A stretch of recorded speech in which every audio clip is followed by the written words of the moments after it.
7일 세상함께 수요 공부를 시작하겠습니다. 이번 주는요 13장 9절부터 우리가 공부하게 될 텐데요. 한번 9절 한번 보시겠습니까? 네. 9절 10절을 한번 같이 읽도록 하십시다. 이곳으로 내 손의 기호와 내 미간의 표를 삼고 여호와의 율법이 내 입에 있게 하라. 이는 여호와께서 강하신 손으로 너를 애굽에서 인도하여 내셨음이니 해마다 절기가 되면 이 규례를 지킬지니라. 아멘. 여기 특별히 말씀해 보게 되면 이제 이것으로라고 하는 표현이 나오죠. 이것으로 내 손의 기호와 내 미간의 표를 삼고 여호와의 율법으로 내 입에 있게 하라. 제가 한번 그 그림을 한번 보여드린 적이 있습니다. 내 손의 기호와 내 미간의 표에 대해서 이스라엘의 그 바리새인들이 어떻게 지금 착용하고 있는지 그걸 한번 그 사진을 한번 보여드린 적이 있는데 다시 한번 여러분에게 보여드리겠습니다.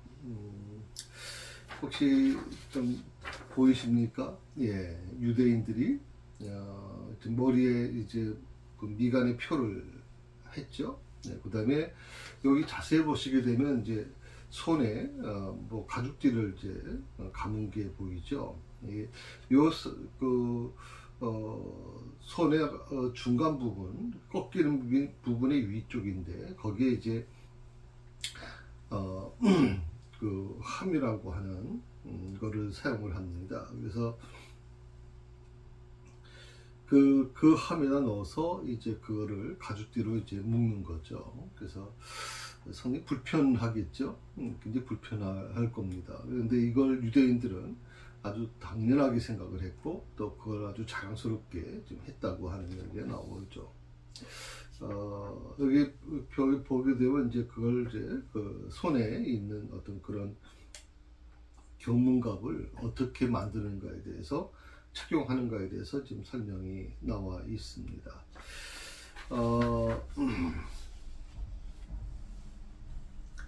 그러니까 이것이라고 하는 것은 이제 뭐 견문갑을 얘기하는 건데 그 손에 차는 것과 이제 머리에 이마에 이제 착용하는 그런 두 가지 견문갑을 얘기하고 있는 건데 여기 요 안에 뭐가 들어있느냐라고 하는 건데 그래서 오늘 말씀에 이것으로라고 하는 표현이 나온 것 같아요. 그게 뭐냐면 초태생과 무교절에 대한 규례를 얘기하는 겁니다. 초태생과 무교절에 대한 규례. 우리가 이제 그 과정에 보면 여러 가지 이제 있었죠. 13장 3절부터 또 10절까지 내용이 좀 쭉 나오는데 우리가 지금 지난번에 공부했던 13장 3절 보게 되면 모세가 백성에게 이르되 너희는 애굽의 종 되었던 집에서 나온 그날을 기념하여 유기병을 먹지 말라. 여호와께서 그 손의 권능으로 너희를 그곳으로 인도하여 내셨음이니라. 바로 이 부분입니다. 그러니까 초태생에 대한 것, 제가 처음 난 자는 하나님의 것이다, 내 것이다 라고 말씀하신 것과 무교절에 대한 부분, 반드시 이것을 지키라고 이제 내 자손에게까지 이걸 지켜야 된다고 이제 말씀하셨잖아요. 이 규례, 하나님의 말씀이 그 안에 들어있다 하는 것이죠. 그래서 거기에는 이제 아마 13장 오늘 우리가 공부하는 3절에서 10절까지 말씀이 거기에 포함되어 있고요. 또 신명기 6장 4절에서 9절에 있는 말씀이 또 포함되어 있습니다. 그래서 이 부분은 유대인들에게서는 굉장히 중요한 부분이기 때문에 아마 그랬을 거라고 생각이 듭니다. 내 손의 기호와 내 미간의 표를 삼고라고 하는 이 부분은 왜 하나님께서 이걸 요구하셨냐면 이제 하나님이 명령하셨잖아요. 하나님이 말씀하신 것을 망각하지 마라. 부모 때는 참 신앙생활을 잘했는데 자녀 때 와가지고 신앙생활을 안 하는 경우가 많아요.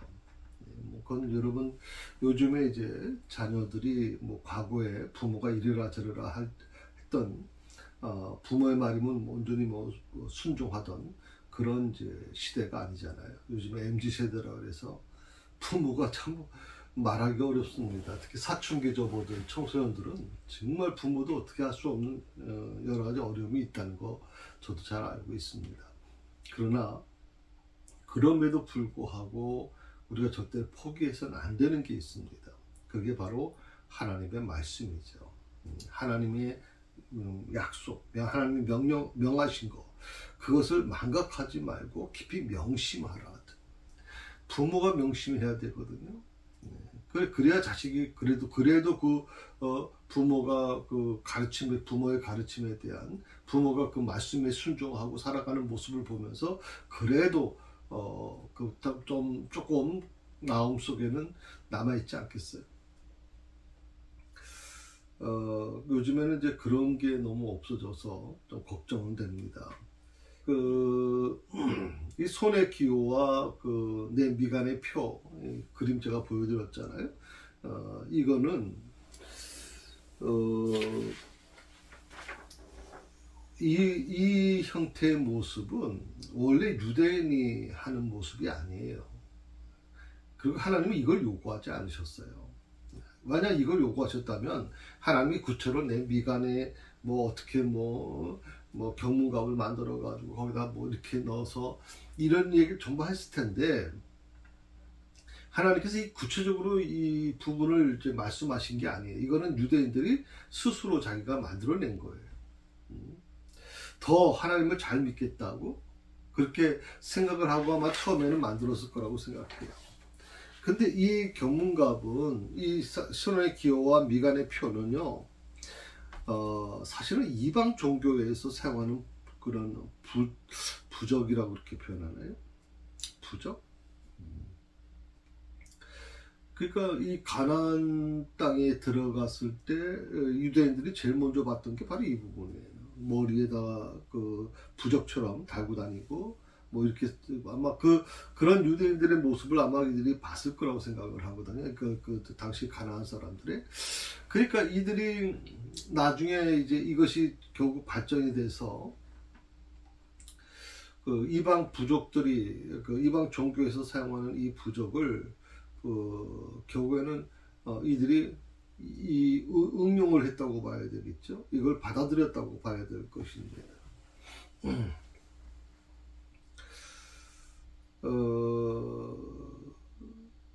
근데 이거는 하나님께서 원하시는 건 아니었거든요. 하나님이 이것을 무슨 이 말씀을 부적처럼 사용하라는 게 아니에요. 요즘에 우리 뭐 전 세계에서 기독교인 하면 뭐 붙어서 이름이 연상되십니까? 나 기독교인이야 이렇게 표현할 때 뭐부터 나타나나요? 예, 목걸이잖아요. 십자가 목걸이. 뭐 가장 확실하죠.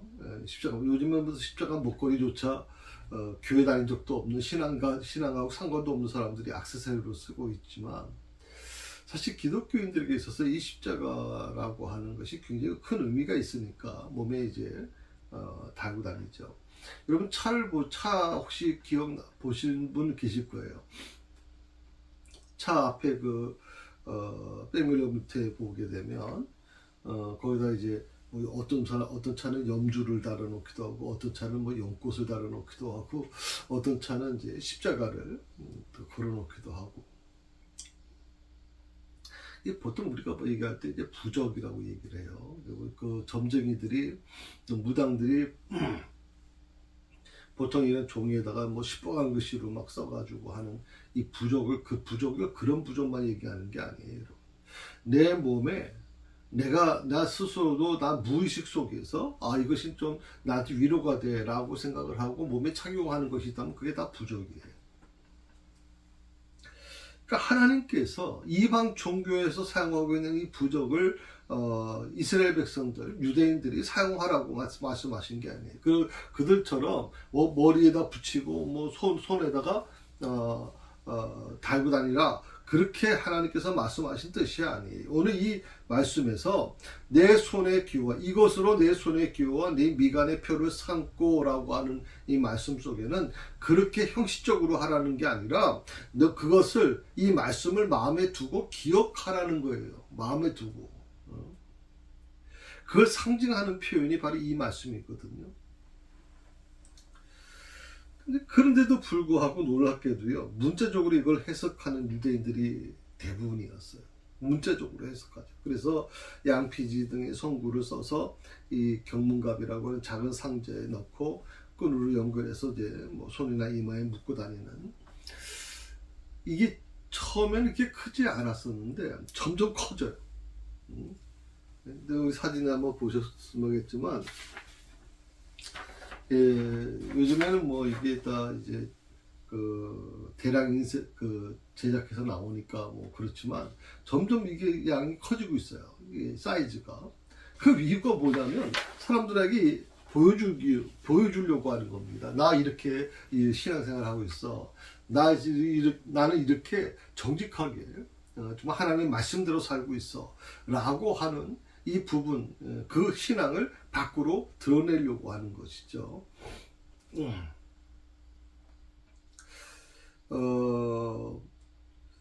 결국 자신들의 신앙적인 부분, 열이라고 하는 것을 외부로 표출하려고 하는 것이란 말이에요.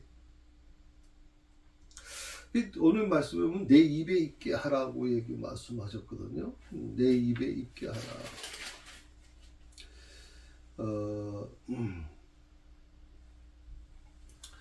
내 입에 있게 하라고 하는 이 말씀은요, 하나님께서 그 출애굽을 이제 이스라엘 백성들에게 출애굽을 시켰으니까 오직 하나님의 말씀을 명심하고 오직 항상 준수해라, 지키려고 노력해라라고 하는 거거든요. 그러니까 하나님께서 출애굽 시켜주셨다. 이걸 너희가 잊지 말고 이 출애굽 시켜주신 분이 누군지에 대해서 분명히 마음에 각인하라는 거예요. 명심하라는 거예요. 그러니까 말씀을 입에 둔다는 것은요, 한 세 가지 정도로 생각할 수 있어요. 첫 번째는 그것을 온전히 마음에 받아들인다는 뜻이에요. 그 말씀을 입에 둔다는 것은. 그래서 우리가 항상 말씀을 읽을 때 그냥 머리로 읽는 것도 물론 침묵하면서 읽는 것도 중요하지만 입으로 고백하면서 읽는 것도 참 중요합니다. 여러분이 통독을 하시게 되면 이제 통독할 때 입으로 말씀을 계속 읽어 나가잖아요. 네, 그것이 마음으로 온전히 받아들이는 첫 번째 단계이고요. 두 번째는 말씀을 입에 둔다는 것은요, 지속적으로 그걸 되새긴다. 지속적으로 되새기라고 하는 뜻이에요. 되새긴다. 이 지속적으로 되새긴다는 게 뭐예요? 성경에서는 보통 이제 먹을 수 있는, 제사를 드릴 수 있는 동물을 얘기할 때 이제 소나 뭐 또 양이나 이런 걸 얘기해요.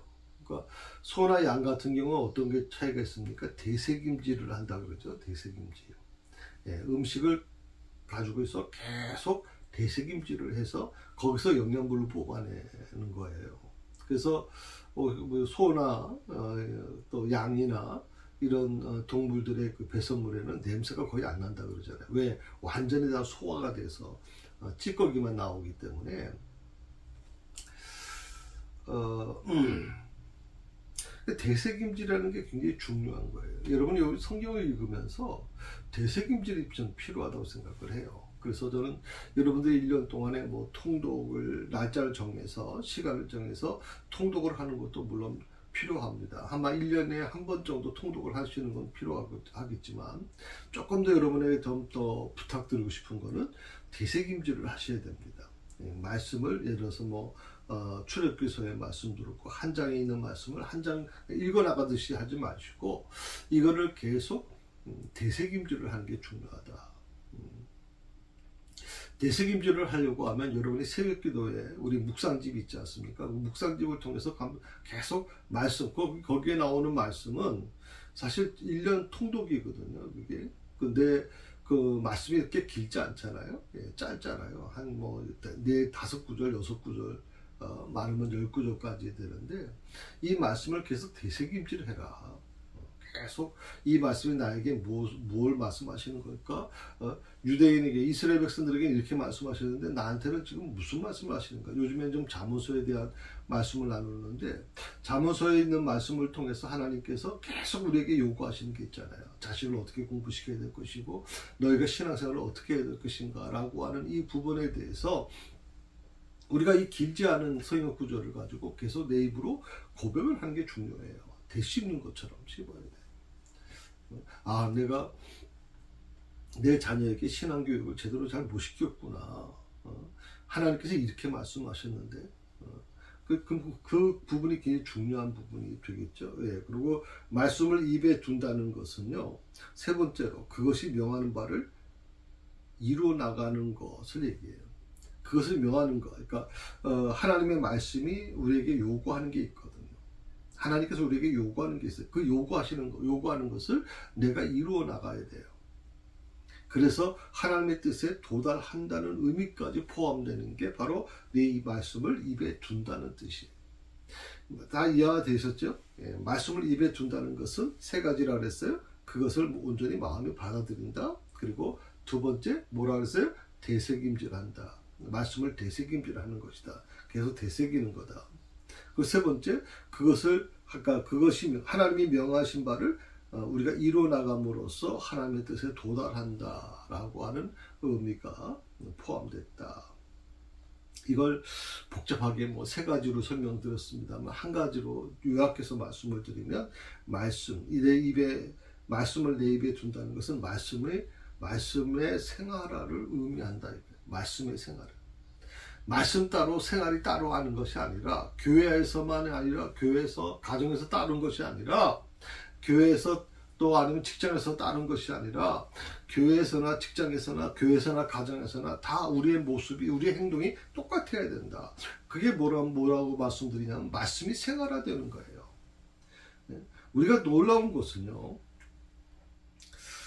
왜 가나안 교인들이 200만이 넘었었을까요? 이유가 뭘까요? 물론 그 중에서는 신앙이 열린 분들 계시겠지만 교회에서 또 중직자까지 했던 사람들도 그렇게 교회를 안 나오는 분들이 있거든요. 그건 한 가지를 저는 이렇게 말씀드리고 싶어요. 말씀이 생활화되지 못했다. 한국교회 부흥에 대해서는 교회 부흥에 대해서는 대단했죠. 그리고 보통 큰 교인들 한번 여러분 잘 보세요. 큰 교회에서 직분 받고 계신 분들 잘 보시면 이분들 대화해 보면요 정말 한심해요. 정말 교회에서 여러 가지 그 훈련을 받았다고 하는 분들인데도 불구하고 대화를 해보면요 놀라워요. 거의 한 70, 80%는 기복신앙에 빠진 사람들이에요. 이런 논리를 갖게 되면 어떤 논리가 되냐면 어떤 흐름이 되냐면 교회가 크게 성장했으면 뭔가 하나님께서 이 교회에 주신 특별한 은혜가 있어. 그 은혜를 나는 부스러기라도 먹고 싶은 거야. 이 교회가 이렇게까지 능력이 있고 은혜가 있으니까 나도 부스러기라도 먹으면 나한테 굉장히 도움이 될 거야 라고 생각하는 분들이 있어요. 그러다 보니까 자꾸만 이제 큰 교회에 대한 선호도를 갖게 되고 이제 작은 교회는 뭔가 좀 능력이 부족한 것 같고 이렇게 생각하는 분들이 계세요. 이거 여러분 참 기가 막힌 일이에요. 이거 우리 한국교회에서 깨지지 않으면 굉장히 위험합니다.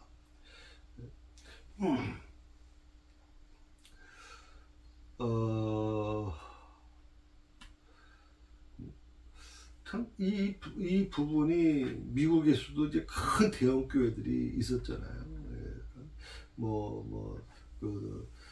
그 유리로 만든 교회도 있었고요. 그런데 지금 어떻게 됐어요? 그게 다 천주교로 넘어갔어요, 여러분. 그렇게 수만 명 모이던 교회가 나는 할 수 있다라고 로버트 슐러 목사님이 세운 교회 아니에요. 그런데도 불구하고 지금 다 천주교로 넘어가 버렸어요. 여러분 이게 너무 기가 막힌 거예요 지금. 기가 막힌 거예요. 우리가 교회를 얘기할 때 피값으로 세운 곳이라고 얘기해요. 피값으로. 그 피값으로 세운 교회가 정말 천주교로 넘어가고 이단으로 넘어가고 지금 뭐 때문에 뭘 위해서 그렇게 했냐 이 말이죠. 무엇을 위해서? 그렇게 화려하게 어마어마한 그 건물을 짓기 위해서 엄청나게 그 대출을 받아서 감당 못해서 부도가 나고 결국은 이단에 다 넘어가 버리는 이 기가 막힌 일들이 일어나는 이유가 뭐예요, 도대체? 말씀이 생활화되어야 되는데 말씀이 생활화되질 않는 거예요. 저는 그게 너무 안타까워요. 저도 목사입니다. 목사들도 목사의 삶 자체가 하나의 생활화돼야 돼요. 예. 근데 그렇지 않단 말이죠. 예.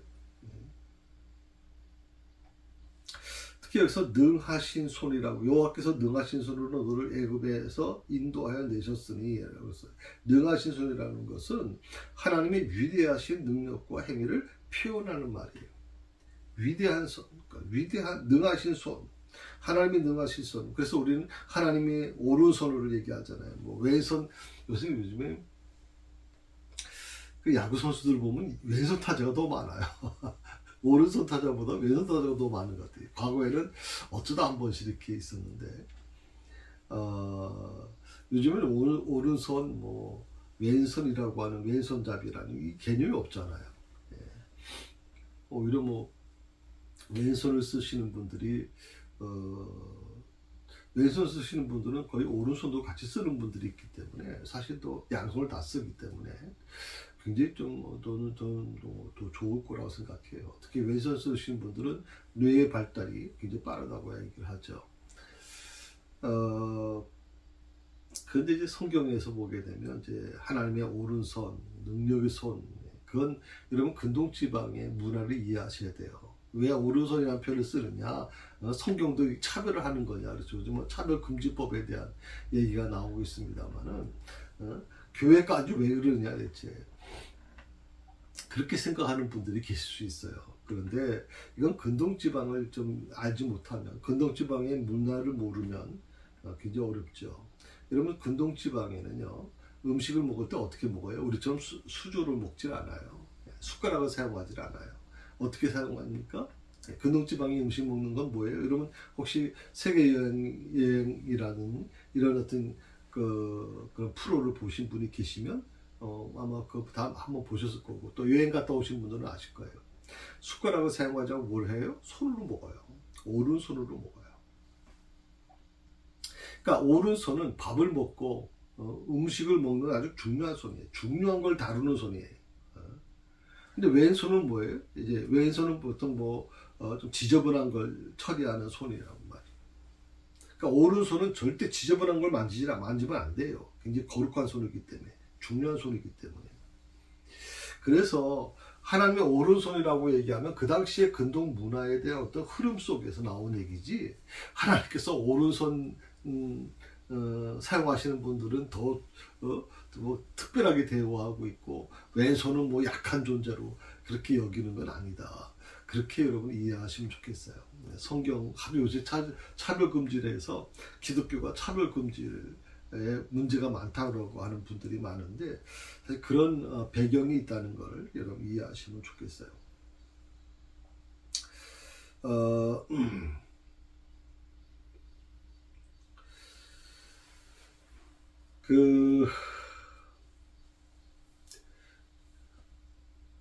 특별히 경문이라고 하고 제가 말씀을 드렸잖아요. 그 머리와 그다음에 이마와 그다음에 오른손에 이제 붙이는 이제 경문갑이라고 하는 거. 근데 여기에는 보면 한 네 개의 성구가 이제 들어간다고 제가 말씀드렸죠. 출애굽기 13장 3절에서 10절에 있는 말씀, 11절에서 16절에 있는 말씀, 신명기 6장 4절에서 9절에 있는 말씀, 11장 13절에서 21절에 있는 말씀, 이 네 개의 양피지가 그 안에 들어가요. 이거는 이 구절들은 굉장히 중요한 구절이니까 물론 그럴 수 있어요. 하나님께서 이 말씀을 굉장히 묵상하며 이 말씀대로 아까 말씀드린 것처럼 그 말씀을 입에 두라고 할 정도로 굉장히 중요한 말씀이니까, 그들이 처음에는, 저는 처음부터 그러지는 않았을 거라고 생각해요. 처음에는 좀 더 하나님을 잘 믿고 싶어서 이 말씀을 내 몸에 좀 가까이 두고 항상 나는 이 말씀대로 삽니다라고 하는 그런 마음을 가지고 아마 경문갑을 만들었을 거예요. 그런데 이것이 점차적으로 점점점 시간이 지나면서 내가 내 신앙의 의를 드러내는 데 사용을 한단 말이죠. 바리새인들이 마치 기도를 할 때 골방에서 기도하지 않고 사람들이 모이는 시장바닥 길바닥에서 이제 길거리에서 사람들이 많이 모인 곳에서 기도하잖아요. 하늘을 쳐다보면서 하나님께 그 기도라고 하는 게 자연스러운 기도가 아니라요. 기도문이라는 게 있어요. 그 기도문을 이제 그들이 고백한단 말이죠. 나는 이렇게 살고 있어요. 나는 12조를 드리고 뭐 10의 2조를 드리고 나는 세리와 같이 저 악한 그런 일을 안 했으며 난 이런 부분들을 이제 기도문을 만들어 가지고 그들이 그거를 이제 하루에 뭐 한 3번 5번 그렇게 하는 거예요.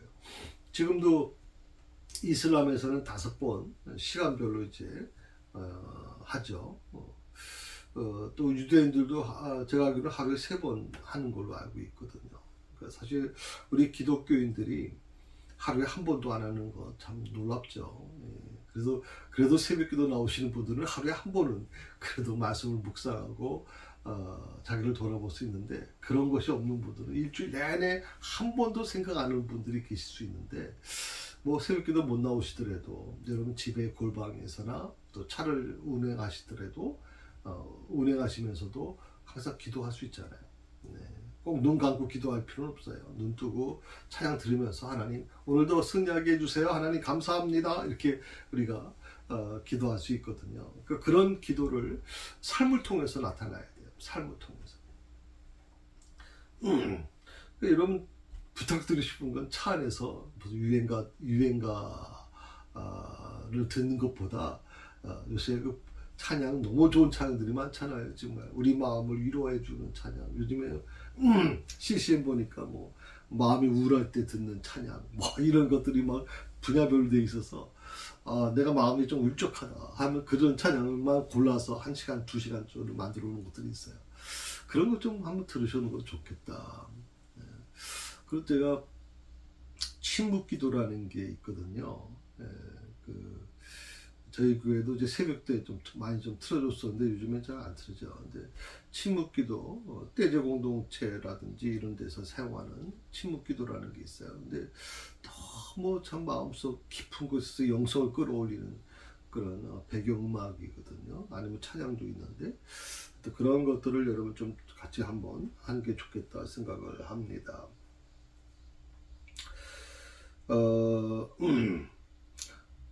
아까도 조금 말씀드렸지만 이 경문갑 이마에 표를 달고 또 손에 기호를 착용하는 거, 이것은요 단순히 어떤 문자 그대로 실행하라고 주신 말씀이 아니라 뭐라 그랬어요?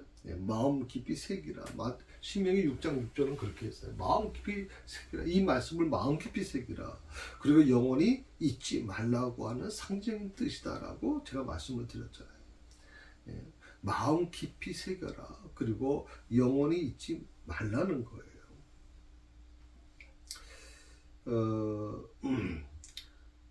그래서 먼 훗날에, 그러니까 2000년이 지난 거겠죠. 거기 몇천 년이 지난 거겠죠. 이 명령의 그 본 정신을 망각한 채 이러한 관습의 어떤 그런 머물렀을 때, 관습으로 이제 흘러갔을 때 유대인들이 결국 예수님의 그 혹독한 책망을 받게 돼요. 아주 무섭게 책망하죠. 마태복음 23장 5절에 있는 말씀인데 제가 잠깐 읽어드릴게요. 또 하는 일마다 남에게 보이려고 기도할 때 차는 작은 성구함을 크게 하고 옷 속에 길게 달고 다닌다. 또 하는 일마다 남에게 보이려고 기도할 때 차는 이 작은 성구함을 크게 한다. 처음에 제가 말씀드렸잖아요. 경문갑이라고 하는 이 성구함이 작았어요. 조금 했었는데 이게 점점 커져요. 이마 전체를 두를 정도로 커져. 나는 이렇게 살고 있어. 이게 결국 바리새인들이 갖고 있는 가장 무서운 잘못된 것이었거든요. 예수님은 바로 그런 겉으로 드러나는 신앙의 모습만 챙기려고 하는 자들을 아주 예수님은 무섭게 혼내셨죠.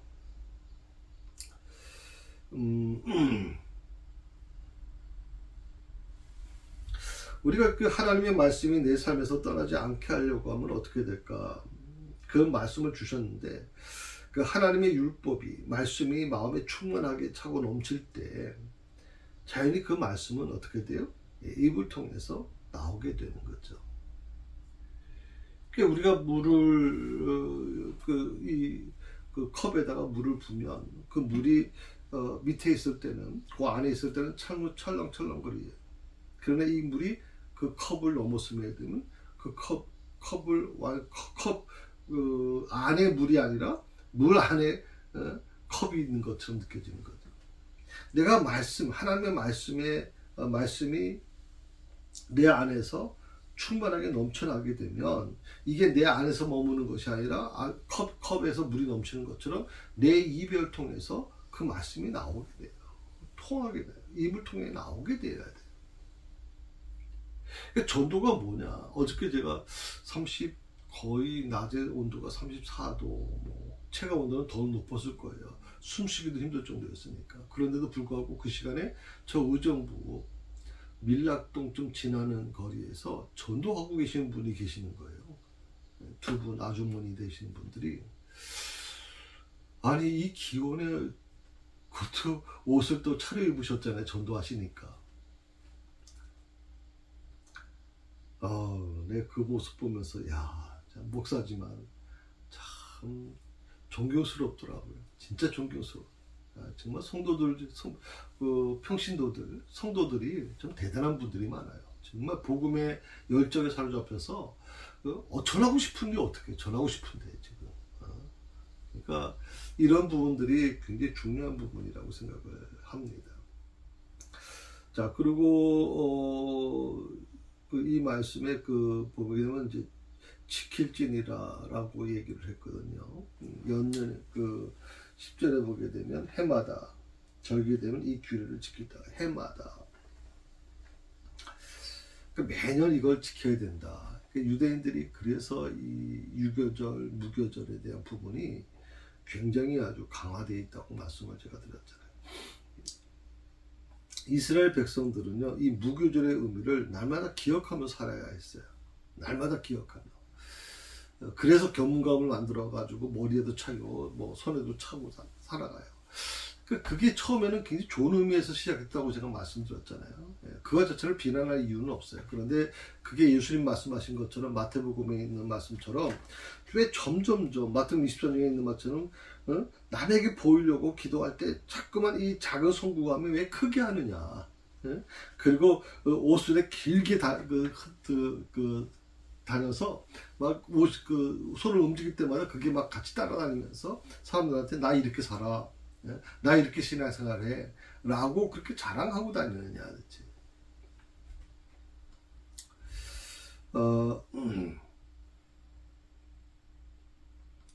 특별히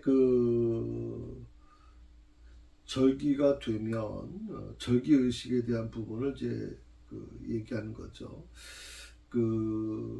이거는 우리가 항상 그때를 기억하며 살아야 된다는 뜻을 얘기하는 것이고요. 그리고 이것처럼 나 혼자 신앙생활 하는 것도 물론 중요해요. 그건 나쁘다고 저는 생각하지 않아요. 혼자 신앙생활 할 수 있어요. 그런데 집단적인 어떤 의식이 정기적으로 이루어지고 이것이 또 이렇게 이루어지게 되면 이스라엘 백성들 한 사람 한 사람이 그 의식의 일원이 되거든요. 그 의식의 일원이 되면 어떤 일을 하느냐? 하나님과 개인의 일치감이 이루어져요. 하나님과 개인의 일치감. 그래서 혼자 신앙생활을 하시는 분들이 그 신앙생활을 유지하기가 어렵다는 이유는 뭐냐면 우리가 이 교회라고 하는 이 집단화되어 있잖아요. 새사랑교회는 새사랑교회 안에 집단화되어 있잖아요. 때로는 그것 때문에 성도들 간에 갈등도 일어나고 듣고 싶지 않은 얘기도 들어야 되고 또 꼴불견 되는 사람도 보고 싶지 않은 사람도 봐야 되고 이런 거 있겠지만 이런 집단적인 어떤 의식이 정기적으로 이루어지게 되면 뭐가 있어요? 이스라엘 민족이라는 이스라엘 백성이라고 하는 의식의 일원이 되거든요. 그렇게 되면 하나님과 개인의 일치감이 이루어지고 역사적 사실과 현실감의 일치감이 이루어져요. 분명 몇천 년 전에 일어났던 그 6월절이 지금 지키는 내게 그것이 현실화되고 있단 말이죠. 현실로 이루어지고 있단 말이에요. 그리고 세 번째로 민족과 자신과의 일체감이 다시 확인되어지는 거예요. 민족과 자신과의 일체감. 그래서 저는 교회 생활을 여러분 권면해드리고 싶어요. 물론 교회가 구원을 주는 건 아니에요. 그러나 교회 안에 있을 때 여러분이 어떤 보호막을 갖게 되죠. 우리 교회도 뭐 사실 교회 개별적 교회, 우리 그 장로교회는 무슨 천주교처럼 그런 어떤 그 본부에 매여 있는 그런 교회가 아니에요. 우리 교회들은, 장로교회는 특히 개별적인 교회들이에요. 대한예수교 장로회가 독립화되어 있어요. 근데 이게 우리 노용촌노회에 속해 있고 또 대한예수교 장로회 총회에 속해 있는 이유가 뭐냐면 그것이 하나의 테두리가 돼주는 거예요. 울타리가 돼주는 거예요.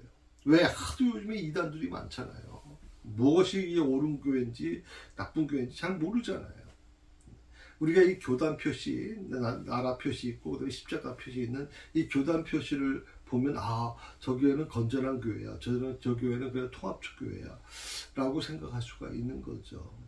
또 합동 측에서는 이제 말씀 앞에 거기도 말씀이 돼 있죠. 그래서 이런 부분들이 최소한의 그 어떤 울타리가 되어줘서 외부로부터 뭐 우리 그 옛날 사막 그 광야나 이런 사막에 사시는 분들 보면 최소한의 울타리를 만들잖아요. 집은 허술하지만 밖에는 가시나무 같은 것들로 전부 다 울타리 만들어서 동물이 접근하지 못하도록 이제 그렇게 하잖아요. 마찬가지입니다. 사실 하나님과 나 자신을 어떻게 일체화시킬 수 있을까? 역사적 사실, 성경의 역사적 사실이 어떻게 현실과 일체감이 될 수 있을까? 또 민족과 나 자신과의 일체감이 확인될 수 있을까? 이거는 굉장히 저는 중요하다고 생각을 합니다. 여러분이 관심을 가지셔야 될 부분이라고 저는 생각을 합니다. 또 11절 한번 말씀 보실까요? 11절 말씀입니다. 여호와께서 너와 내 조상에게 맹세하신 대로 너를 가나안 사람의 땅에 인도하시고 그 땅을 내게 주시거든. 12절입니다. 너는 태에선 처음 난 모든 것과 내게 있는 가축의 태에선 처음 난 것을 다 구별하여 여호와께 돌리라. 수것은 여호와의 것이니라. 그 땅을 내게 주시거든. 이거 하나님께서 약속하신 땅을 얘기하는 거죠. 하나님께서 약속하신 땅을 그러니까 하나님께서는 즉흥적으로 뭘 하시는 게 아니라 하나님은 오랫동안 약속하신 것이 있어요. 요셉에게도 약속하셨고 아브라함에게도 약속하셨잖아요. 그 약속하신 그것을 하나님은 기억하신다. 그래서 약속하신 땅을 하나님이 기억하신다. 그래서 이스라엘 백성들을 그 약속하신 땅으로 인도하실 뿐만 아니라 그 땅을 그들에게 주신다라고 하는 거예요. 그 땅을 내게 주시거든. 모세는 백성들에게 초태생의 성별에 관해서 확신을 백성들에게 심어주고 있어요. 동시에 하나님의 약속이 이루어져서 지금은 불가능해 보이는 이 가나안 정복이 성취되면 더욱 하나님을 믿고 여호와의 의식을 준수해야 할 것임을 암시하고 있어요. 그래서 여러분 성경을 읽으시다 보면 성경은 마치 이루어지지 않는 그 믿음에 대한 히브리서 11장에도 나오잖아요. 보이지 않는 것들의 증거가 돼요. 일어나지 않는 것들에 그것이 이루어지는 것처럼 느껴지는 것. 이게 바로 믿음에 대한 부분을 히브리서에서 말씀하시잖아요. 오늘 이 성경의 모든 것들은요. 지금 당장 이루어진 게 아니에요. 하나님의 약속은 지금 당장 이루어진 게 아니에요. 아브라함에게 말씀하셨지만 아브라함 때에 이게 이루어진 게 아니잖아요. 야곱한테 약속했지만 야곱 때 이루어진 게 아니잖아요. 요셉한테 약속했지만 요셉한테 이루어진 게 아니잖아요. 요셉은 어떻게 했다고 말씀드렸어요? 400년 전에 400년 후의 것을 이미 예언하고 있었어요. 그걸 알고 있었단 말이죠. 너희가 이 애굽 땅을 떠날 때 내 뼈를 가지고 나가달라고 얘기할 정도니까 유고를. 자, 이렇게 하나님의 약속은 하나님의 약속이 정하신 때에 이루어져요. 다만 그 약속을 하나님은 기억하신다는 거죠. 우리는 잊을지라도 하나님은 잊지 않으셨다고 성경은 얘기하고 있잖아요. 하나님은 잊지 않으세요. 그러니까 내 시간에 하나님을 맞추려고 하지 마세요, 여러분. 내 시간에 맞추지 마시고 하나님의 시간에 나를 맞추세요. 그것이 신앙의 가장 기본이에요. 그게 바로 믿음의 모습이에요, 여러분. 무교절을 시작하는 이 시기는 가나안에 입성한 뒤부터 이제 시작이 되고 있어요. 그러니까 수컷이 여호와의 것이라는 말은 수컷이 암수를 대표하는 역할이기 때문에 그래요. 수컷이 요즘에는 뭐 남녀가 평등이 되고 이제 그런 시대가 됐잖아요. 예. 그러니까 이 수컷이라고 하는 표현이 굉장히 거북하게 들릴 수가 있어요. 그런데 그 과거 근동지방에 그 시대에는 이제 수컷이 암수를 대표하는 역할이기 때문에 그러니까 말은 이제 수컷이지만 모든 것은 다 하나님의 것이다라고 그렇게 생각하시면 돼요. 그리고 하나님께서 수컷을 자신의 소유로 선언하심으로써 모든 생축이 당신의 소유임을 그렇게 말씀하신 것이죠.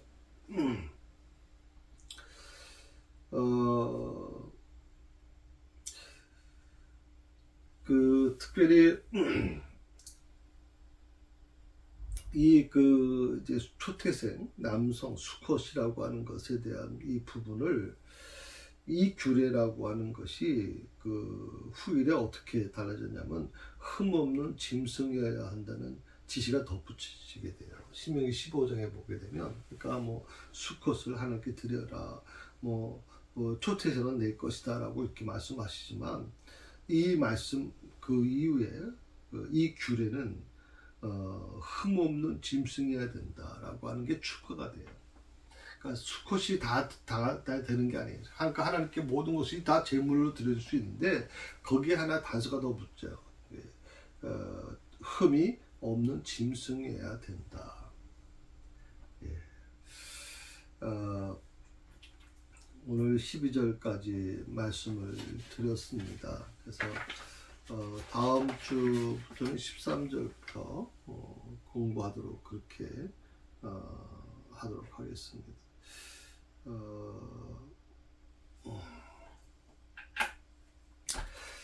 예, 수고하셨습니다. 날씨가 많이 무덥습니다. 여러분 건강 특별히 좀 신경 쓰셔야 될 것 같습니다. 하나님 감사합니다. 오늘도 주신 말씀을 깊이 묵상하면서 이 말씀대로 저희가 살기를 원합니다. 하나님께서 이스라엘 백성들에게 요구했던 것은 겉으로 드러나는 신앙의 모습이 아니라 내 내면에서 내 마음속 깊이에서 주님의 말씀을 기억하길 원하고 주님의 약속을 기억하길 원하셨습니다. 아버지 하나님, 저의 신앙이 겉으로 드러내는 신앙만이 아니라 내 가슴 깊은 곳에서 주님을 정말 사모하는 신앙이 될 수 있도록 도와주옵소서. 사람들을 의식하는 신앙이 아니라 정말 하나님을 중심으로 생각하는 신앙이 될 수 있도록 도와주옵소서. 한 주간을 지켜주시기를 원하오며 예수님의 이름으로 기도드립니다. 아멘.